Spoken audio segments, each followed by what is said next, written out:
UPI यानी unified payment interface ने भारत में हर दिन होने वाले पेमेंट को क्रांतिकारी रूप से बदल दिया है। ये वही डिजिटल पेमेंट मेथड है जिस पर विपक्ष कभी ये तंज कसता है कि गांव में एक सब्जी वाला डिजिटल पेमेंट कैसे कर लेगा, वहां इंटरनेट कैसे आएगा। सरकार ने अर्थव्यवस्था का मजाक बना दिया है। लेकिन आज डिजिटल पेमेंट की इसी टेक्नोलॉजी को भारत से सीखने के लिए दुनिया के कई देश कतार में खड़े हुए हैं। आज भारत डिजिटल पेमेंट के मामले में दुनिया में पहले नंबर पर है। 2022 में भारत में करीब 9 करोड़ डिजिटल पेमेंट्स हुए हैं। ये पिछले साल पूरी दुनिया में हुई रियल टाइम डिजिटल पेमेंट का 46% है। मजे की बात यह है कि यूपीआई और डिजिटल पेमेंट ने भारत के हर वर्ग की जिंदगी आसान कर दी। एक छोटा सा उदाहरण मैं आपको यहाँ पर देना चाहूंगी कि आज सुबह जब मैं ऑफिस आ रही थी तो उसी समय मेरी बेटी का 15 अगस्त को डांस का प्रोग्राम है और उसने कहा कि आप जब ऑफिस से आओ तो एक झंडा लेते आना। रास्ते में मुझे एक झंडा लेना था। मैं रुकी, सड़क पर रेड लाइट पर एक महिला जिसके लिए मुझे देखकर लग रहा था कि फ़ोन तो बहुत दूर की चीज़ है, क्या उसे 2 वक्त की रोटी ढंग से मिल पा रही है। मैंने उससे झंडा लिया। उसने मुझसे कहा कि 20 रुपये का झंडा है, आप 5 ले लीजिए। मैंने ले भी लिया लेकिन मेरे पास कैश नहीं था, तो मैंने झंडे वापस कर दिए और कहा कि मेरे पास पैसे नहीं हैं। तो उन्होंने पलट के तुरंत तपाक से कहा कि आप मेरे मोबाइल पर भेज दीजिए, और मेरे पास उसका रिकॉर्ड है। मैंने 100 रुपये उनके मोबाइल पर भेजे। तो आज एक बड़ा कारोबारी हो या कोई छोटा कारोबारी हो, सभी इसका इस्तेमाल करते हैं। एक सब्जी बेचने वाला हो, जैसे मैंने आपको बताया कि चाहे झंडा बेचने वाला हो, चाहे पेन बेचने वाला हो, पंचर वाला हो, चाय पिलाने वाला हो, एक गृहिणी भी और कॉलेज जाने वाला युवा भी। डिजिटल पेमेंट सिस्टम ने भारत में आखिरी कतार में खड़े व्यक्ति तक के जीवन को कैसे बदला और यूपीआई ने भारत की अर्थव्यवस्था को कैसे मजबूत बनाया है, इसकी कहानी भी आपको देखनी चाहिए।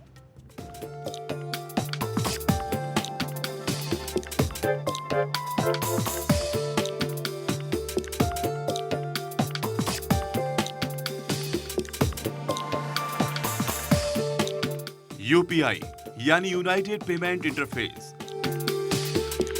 अप्रैल 2016 तक एक अनसुना या अविश्वसनीय शब्द था। आज हर किसी की जुबान पर यह शब्द मौजूद है। कुछ साल पहले तक किसी ने भी न सोचा होगा कि किराने से लेकर मॉल तक इसका इस्तेमाल होगा। आज घर से निकलने पर वॉलेट के भूल जाने पर भी बेफिक्र हो जाते हैं। वहीं कुछ साल पहले घर से निकलते वक्त पर्स में कितने रुपए हैं, इसकी ओर ध्यान जाता था।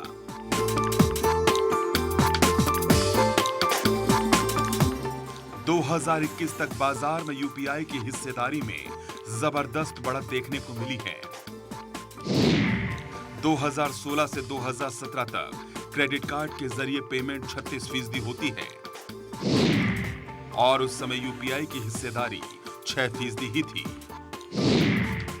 दूसरी ओर वित्त वर्ष 2021 में यूपीआई की हिस्सेदारी 63% हो गई और क्रेडिट कार्ड के जरिए हो रहे भुगतान केवल 9% रह गया था। यूपीआई केवल भुगतान करने का जरिया ही नहीं रहा, बल्कि इसके जरिए कई लाखों लोग डिजिटल पेमेंट प्लेटफॉर्म से भी जुड़ गए। ऐसे में यह कहना बिल्कुल भी अतिशयोक्ति नहीं होगा कि यूपीआई ने भारत की तस्वीर को बदलने में अहम रोल निभाया है। यूपीआई नेटवर्क ने जुलाई 2022 में एक आंकड़े जारी किए थे। उस आंकड़ों के मुताबिक जुलाई 2022 में यूपीआई के जरिए 6.28 बिलियन ट्रांजैक्शन हुए थे। इसमें 10.63 ट्रिलियन रुपए की लेनदेन की गई थी।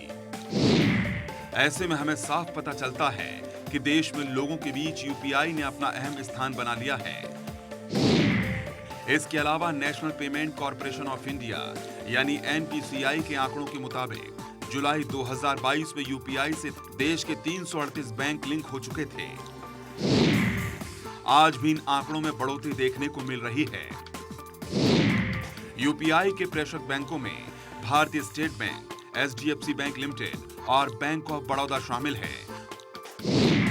वहीं Paytm Payments Bank, Yes Bank Limited और State Bank of India UPI के बेनिफिशियरी बैंक हैं।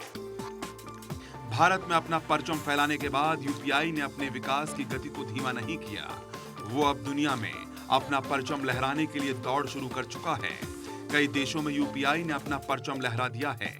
आज कोई भी भारतीय जब सिंगापुर, भूटान और नेपाल घूमने जाता है तो वो गर्व के साथ कहता है कि हम यूपीआई करेंगे, जबकि कुछ साल पहले लोगों को करेंसी एक्सचेंज करने की जरूरत पड़ती थी।